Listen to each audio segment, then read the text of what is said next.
ಪ್ರಿಯ ವೀಕ್ಷಕರೇ, ಕರ್ನಾಟಕ ಇತಿಹಾಸದಲ್ಲಿ ಪ್ರಪ್ರಥಮ ಬಾರಿಗೆ ಕರ್ನಾಟಕ ರಾಜ್ಯ ಸರ್ಕಾರ 2,345ಕ್ಕಿಂತ ನಿವೇಶನವನ್ನು ಪ್ರಾರಂಭಿಸಿದ.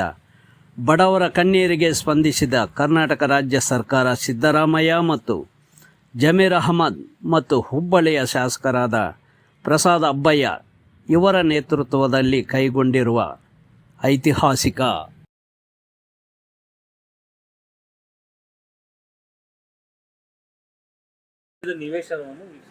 ಬನ್ನಿ ವೀಕ್ಷಕರೇ, ಕಟ್ಟಿದ ಮನೆಯನ್ನು ವೀಕ್ಷಿಸೋಣ.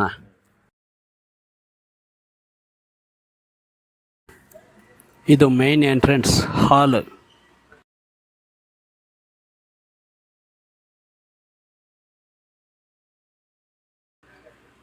ಕಿಚನ್,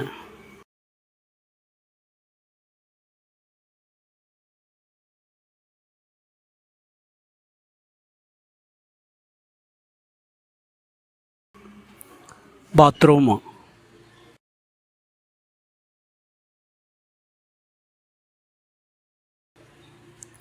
ಲ್ಯಾಟ್ರಿನು, ಸಂಡಾಸ್.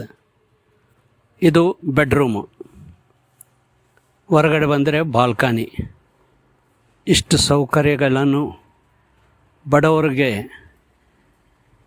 ರಾಜ್ಯ ಸರ್ಕಾರ. ಈ ವಿಡಿಯೋ ಈ ಮಾಹಿತಿ ನಿಮ್ಗೆ ಇಷ್ಟವಾಗಿದ್ರೆ ಲೈಕ್ ಮಾಡಿ, ಶೇರ್ ಮಾಡಿ. ಇನ್ನು ಹೆಚ್ಚಿನ ಮಾಹಿತಿಗಾಗಿ ನಮ್ಮ ಚಾನೆಲ್ಗೆ ಸಬ್ಸ್ಕ್ರೈಬ್ ಆಗಿ. Thanks for watching.